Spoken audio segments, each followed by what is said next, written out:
Eslen, tem uma cultura do NoFap, que eu acho que é uma cultura muito desgastante para quem segue. Então, já clica no gostei, se inscreve no canal, porque o NoFap é você evitar por completo a masturbação. Vamos falar um pouquinho aqui sobre os efeitos da masturbação. Gosto também quando você fala dos efeitos da pornografia em si, porque masturbação não está ligado com pornografia necessariamente. Então, pessoal, primeiro a gente tem que entender uma coisa. Eu já falei sobre testosterona aqui no canal, lembra de procurar lá no Twin Mais Tema. E vários alunos meus da consultoria perguntam: o orgasmo, a masturbação atrapalha o treinamento, etc. O que a gente tem que entender? Temos uma pesquisa que mostra realmente que depois de um orgasmo nós temos uma diminuição de testosterona. O que as pessoas esquecem é que a pessoa não vai morrer depois do orgasmo. Então você tem uma diminuição, porém foi feita outra pesquisa que começou a acompanhar pessoas que tinham masturbação 21 vezes por mês, 21 orgasmos por mês, não necessariamente só masturbação, e foi mostrado um aumento da testosterona. Então, inicialmente, agudamente, você tem uma diminuição e depois você tem um aumento. Ou seja, quem faz uma privação de orgasmos por muito tempo, normalmente tende a cair um pouco os hormônios sexuais. O que acontece? Essa diminuição de testosterona, pessoas me perguntam, então se eu me masturbar ou fizer sexo antes do treino, eu prejudico o treino? Não é relevante. A sua testosterona está o dia inteiro subindo e descendo. Logo, se você se masturbar, fazer sexo, não vai atrapalhar. Alguns vão dizer o seguinte, mas e da parte do ponto de vista físico, né? Se o seu sexo te cansa fisicamente para o treino, ou você é muito descondicionado ou eu tenho dó do seu parceiro. É um dos dois. Ou os dois. Nesse caso, certo? Se você realmente se sente cansado, lógico, né? É uma coisa perceptível. Agora, se você não percebe nada, tranquilamente, tá? Agora, Eslen, então assim, entendemos aqui, Eslen, que do ponto de vista de testosterona, de hormônios, não tem problema nenhum, certo? O parar de se masturbar. E o que você tem a dizer sobre os efeitos neurológicos? Isso pode me prejudicar de alguma maneira com motivação, com dia a dia, com rotina, com dieta, enfim? A linha entre o que é funcional e disfuncional é uma linha que normalmente tem que ser avaliada do ponto de vista clínico. Uma coisa que as pessoas têm que primeiro entender é que comportamentos podem ser disfuncionais. Você não precisa necessariamente usar uma substância ou alguma coisa assim para ter um comportamento disfuncional. Às vezes você tem, por exemplo, existe um transtorno chamado transtorno obsessivo compulsivo, TOC, que a pessoa tem comportamentos muitas vezes disfuncionais, limpeza em excesso, conferir as coisas de forma exagerada, etc. Esquecer de clicar no gostei, se inscrever no canal, que eu esqueci de pedir no começo do vídeo. Então você clica aí pro Silvio não brigar comigo. Mas assim, a masturbação, a não ser que isso esteja impactando sua vida, no sentido de, você está deixando de fazer coisas que você deveria fazer, você está deixando de ir em compromissos que você deveria ir, você está deixando de... Qualquer comportamento que ferra os outros o resto da sua vida, aí tem que olhar. Se você tem um prejuízo social, financeiro, pessoal com aquilo, aí pode ser um comportamento disfuncional. Se não tem, eu assim, nunca vi nada e não vejo sentido na masturbação especificamente ter algum tipo de disfuncionalidade neurológica ou alguma coisa níveis, assim. Níveis... Não vejo sentido e nunca vi nada sobre isso na literatura. Agora, pornografia é diferente.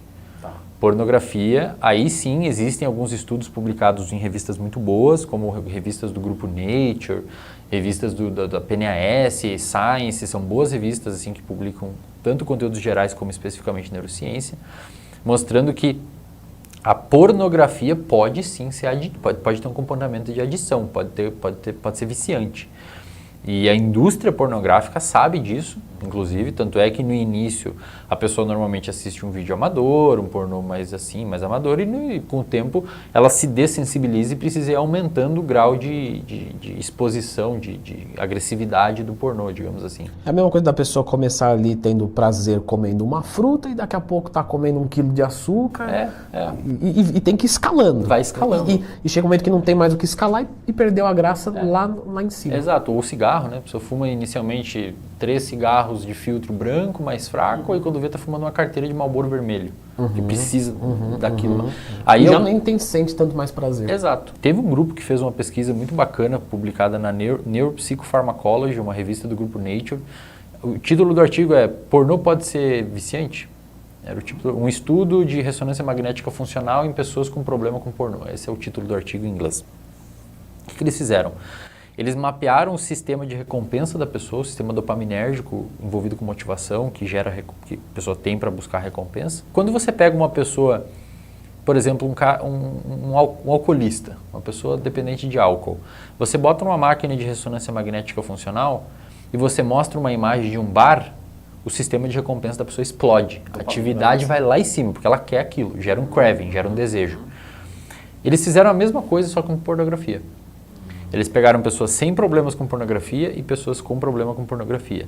Eles mostraram para as pessoas sem problema com pornografia dinheiro, uma recompensa, as pessoas podiam ganhar uma recompensa em dinheiro, que é altamente motivador, as pessoas gostam de receber dinheiro, o sistema de recompensa aumenta com dinheiro, e pornografia. Eles viram que as pessoas ativaram o sistema de recompensa, as pessoas saudáveis, mais ou menos no mesmo tamanho.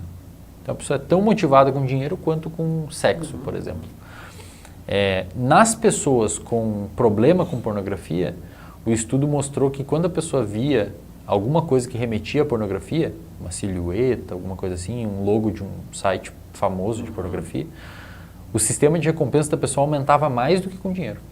Ela estava mais interessada naquilo do que com o dinheiro. O que isso sugere? Isso sugere que a pessoa está mais motivada a obter aquele tipo de prazer do que qualquer outro. E aí pode gerar um problemão na sua vida. Porque você pode começar a perder o interesse no trabalho, você pode começar a perder o interesse no dinheiro, você pode começar a perder o interesse, inclusive, na pessoa que está com você.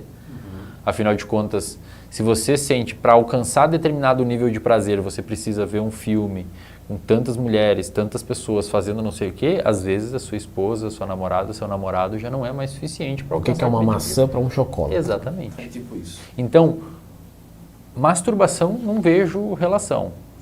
Porém, muitas vezes o comportamento de se masturbar está atrelado com o pornô. Aí o pornô pode te nivelar muito pra cima. E aí que você deixa de aconselhamento, tente manter uma coisa equilibrada e saudável. Assista, mas não apele, não vive só disso. A gente tem que ser realista, né, Lê?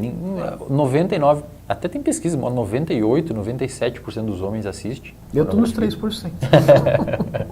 Então não tem que ser realista, entendeu? Temos duas pessoas dos 3% aqui, os 97 estão assistindo 97 estão assistindo isso daí. Mas assim, tenta tomar cuidado, perceba o seu comportamento, perceba assim, veja, isso daqui não...